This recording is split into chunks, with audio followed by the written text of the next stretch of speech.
The incident in Monaco, which has spread across all global media today, is directly connected to Ukraine, and you will be very surprised to find out who might be behind this incident. According to Monaco law enforcement, at least 7 people were injured in the explosion last night, including Ukrainian oligarch Vadim Yermolaev, who has been sanctioned by the National Security and Defense Council of Ukraine. His companion has a serious injury and is in critical condition. The man who planted the explosives has not been found yet, but it is reported that the target of the attack was indeed the former Ukrainian oligarch Yermolaev. And Yermolaev's criminal background is connected not only with Ukrainian sanctions but also with international criminal syndicates, whose representatives were reported to Interpol by this oligarch's son, who struck a deal with investigators in Estonia. This is a very interesting story, and today we will break it down to the smallest details. At the same time, some Ukrainian media reported that the president of Ukraine, Volodymyr Zelensky, through Alexander Lukashenko, proposed to Vladimir Putin that they start direct peace talks. And Putin has already responded to this call, thanking Lukashenko for his mediation. And so Lukashenko met secretly, first with Putin in Valdai, and then he visited China, where he met with Xi Jinping. And immediately after that, Beijing announced that China strongly urges Moscow and Kiev to resume negotiations to end the war and to immediately cease fire along the front line and refrain from striking each other's territory. Moreover, in Beijing, they emphasize that it is Vladimir Putin who needs this in particular. Meanwhile, Putin himself is looking for where to find gasoline. For Russians, there is already a shortage. Meanwhile, today, Ukraine once again struck the Space Communications Center in the Moscow region.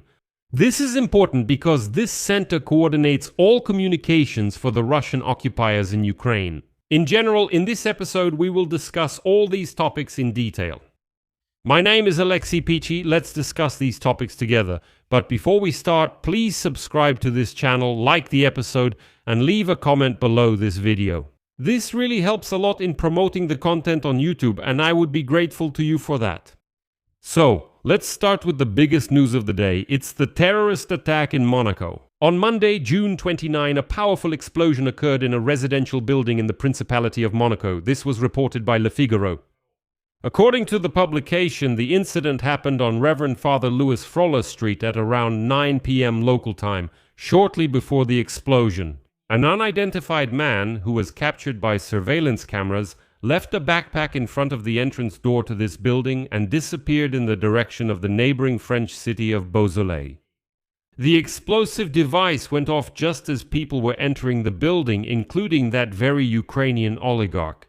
It is reported that at least 7 people were injured. Sources from the French TV channel BFM TV specified that among them was a Ukrainian businessman, Vadim Yermolaev, his companion, and his 13-year-old son.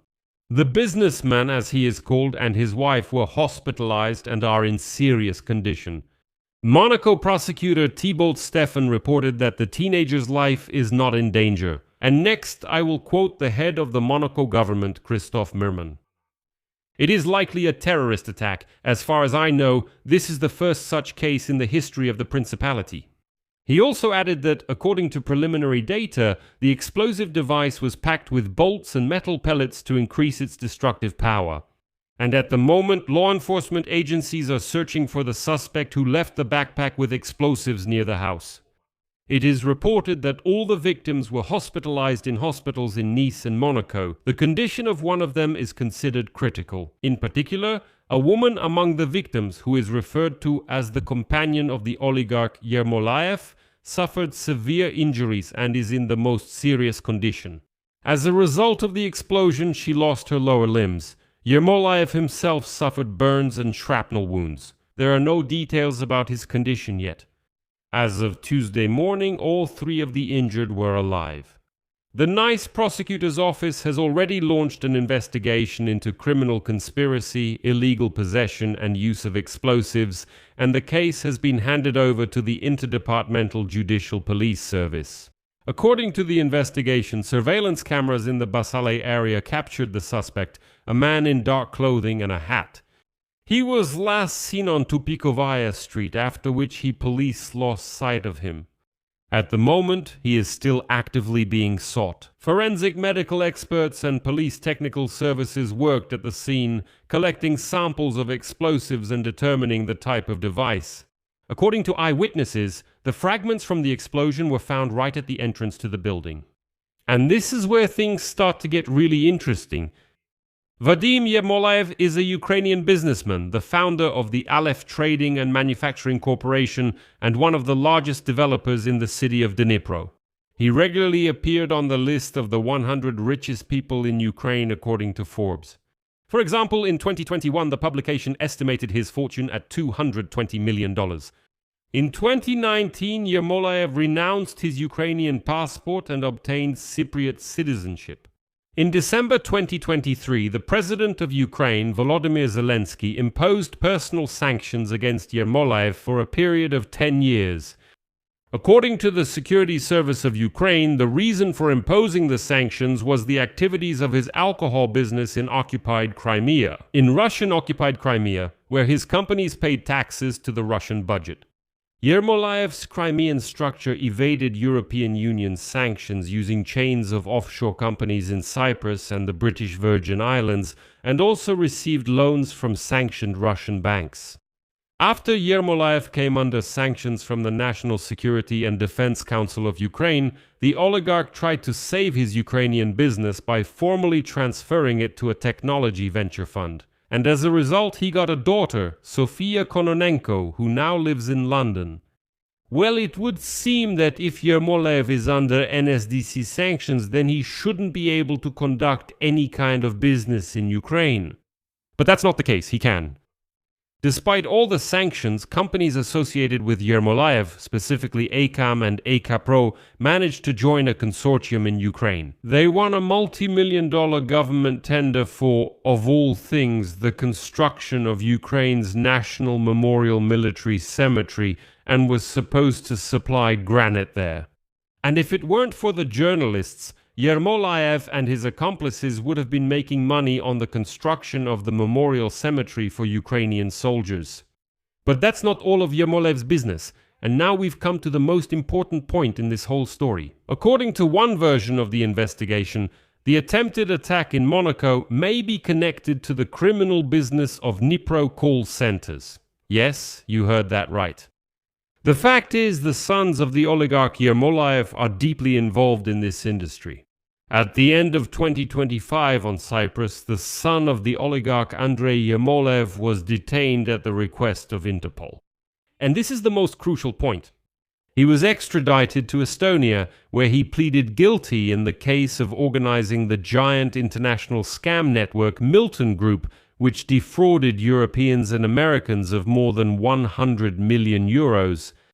And so the oligarch's son paid 8.5 million euros in compensation and ended up getting a suspended sentence. Why? Because he cut a deal with investigators, and now we're going to get to that.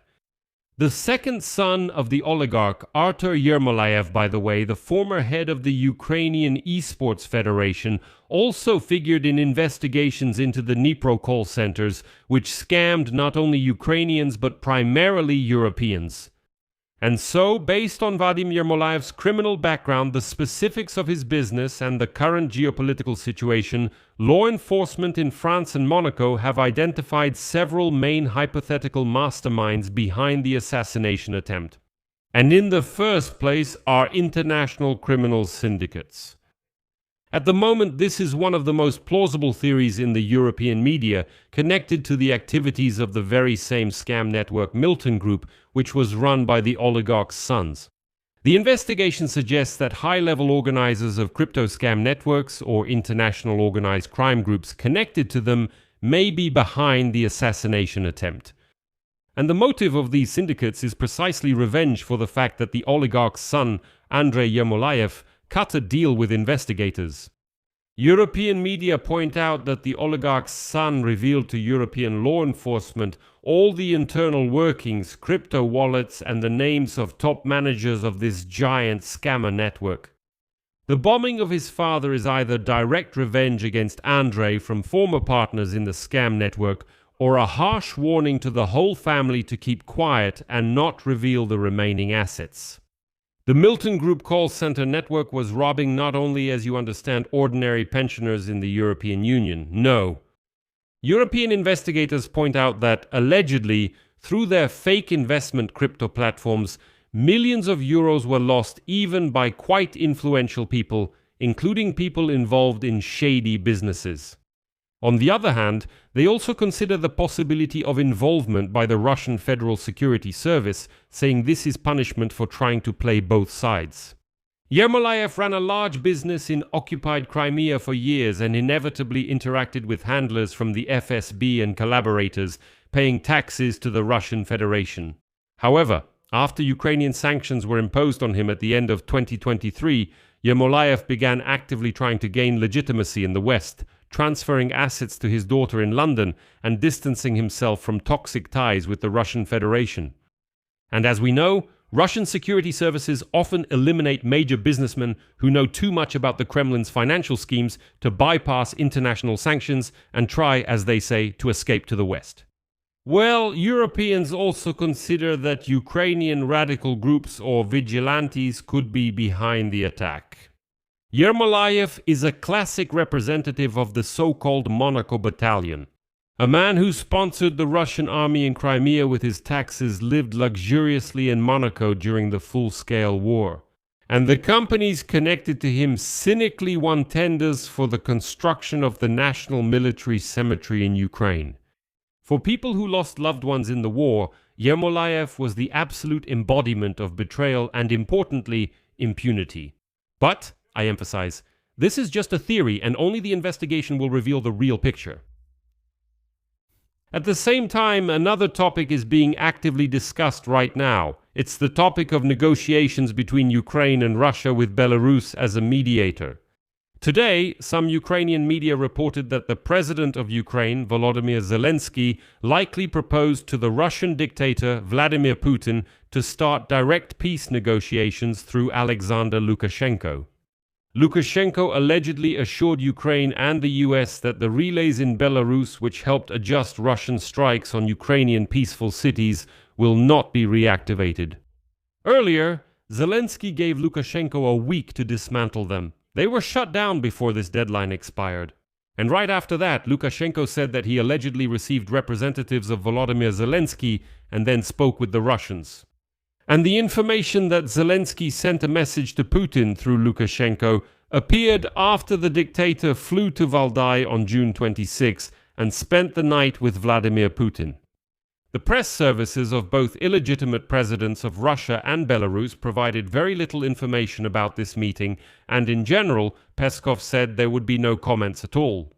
Although Peskov, by the way, said it in a rather roundabout way, he did say that yes, Lukashenko could be a mediator and a messenger between Kiev and Moscow.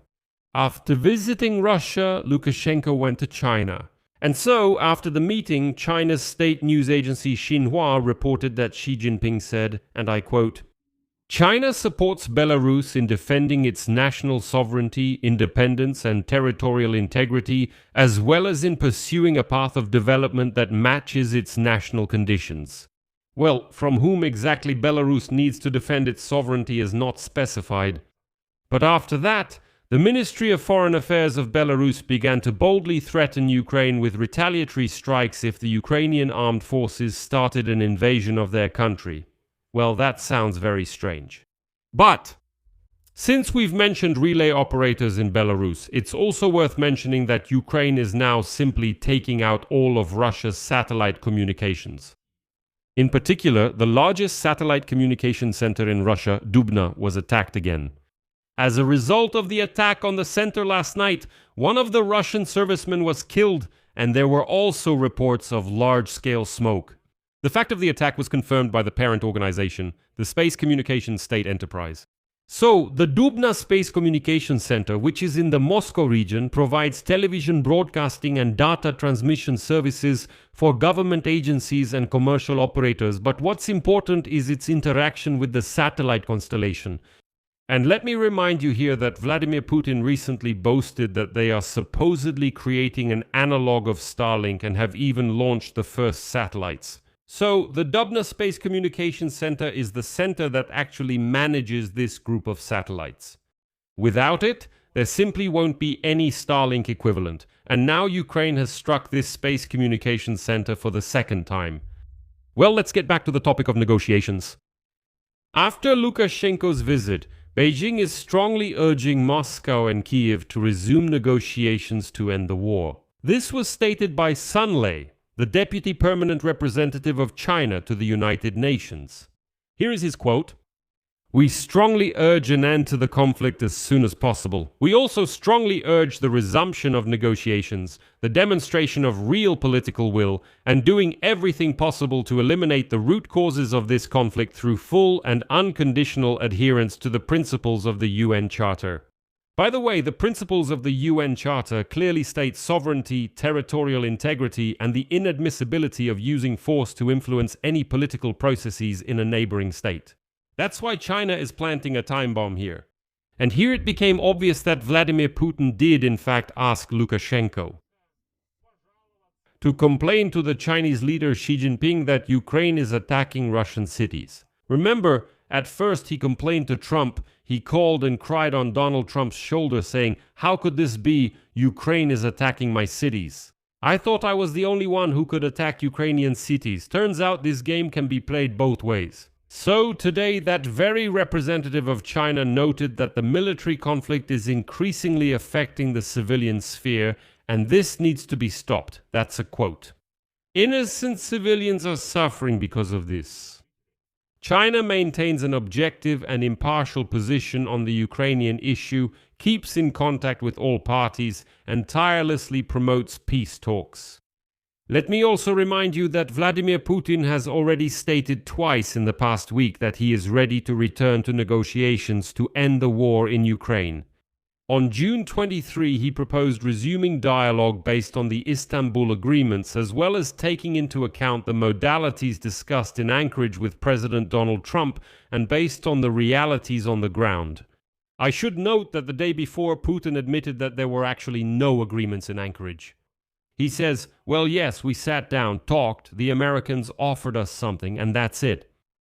So I'll repeat myself once again. As I said in the previous episode, I'm interested to see these people: Peskov, Lavrov, Medvedev, Ushakov, and so on. I'm not even talking about the Russian propagandists who spent almost a year talking about some kind of spirit of Anchorage, about some agreements between Trump and Putin in Alaska.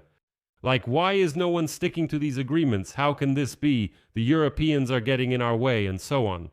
And now their own dictator, Vladimir Putin, comes out and says, there were no agreements back then. What agreements? What are you talking about? There really weren't any, and now these propagandists have just gone silent.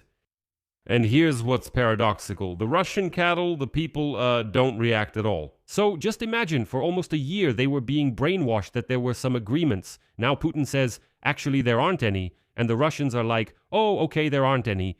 That's it. In addition, on June 28, in an interview with Kremlin correspondent Pavel Zarubin, Vladimir Putin emphasized that he is ready to discuss all the details, all modalities for resolving the conflict with American representatives. At the same time, Putin spoke about Kiev's proposal to refrain from striking each other's territory and to limit military actions to 4 regions: Kherson, Zaporizhzhia, Donetsk, and Luhansk.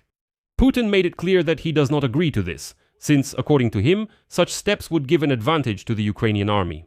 He added that the main task for the Russian occupiers and for himself personally is, quote, the final liberation of Donbass and Novorossiya. So, in other words, this means that this savage, unwashed scumbag has not abandoned his goals.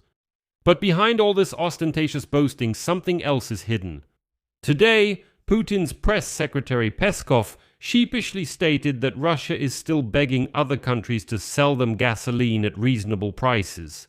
But for some reason, everyone demands high prices, even for gasoline that was produced from Russian oil. Quote, contacts are underway. If an agreement is reached at acceptable prices, it will happen. This will be another step towards stabilizing the market and aimed at curbing this panic-driven demand. He says the Kremlin hasn't changed its playbook and blames it on panic-driven demand. In other words, he's just afraid to admit it's because the oil refineries have been completely destroyed. Ukrainian drones fly into Russia by the hundreds every day. by the hundreds. He says it's just a surge in demand. And at the end of the episode, I'll add just a funny piece of news so you can smile and we can finish this episode on a positive note. Amid discussions about tightening the European Union's visa policy towards Russians, the Kremlin advised those very Russians to take a look at Iraq. And so, on Russian television, the Iraqi ambassador in Moscow, Abdul Karim Hashim Mustafa, spoke and stated, quote, "Traveling to Iraq is very safe. Last week I was in Baghdad. Restaurants are open until 2 in the morning, so it's completely safe there. I'll just note that most Western countries recommend their citizens refrain from traveling to Iraq." The US, the UK, Germany, France, Canada, Australia, and so on warn their citizens about the risks of terrorism, armed clashes, and even kidnappings. But the Kremlin has stated that Russians are loved there, and they've already launched 2 direct flights a week between Moscow and Baghdad. So Russians, if for example Nice, Monaco, or any European resorts are close to you, well, welcome to North Korea and now also to Iraq. Here you go, this is tourism at your level. That's all you really deserve. What you deserve is exactly what you got. I'll leave it at that. Share your opinions and conclusions in the comments below this episode. Subscribe to the channel, hit the bell, and don't forget to like. That's all for now. Take care. Goodbye, everyone.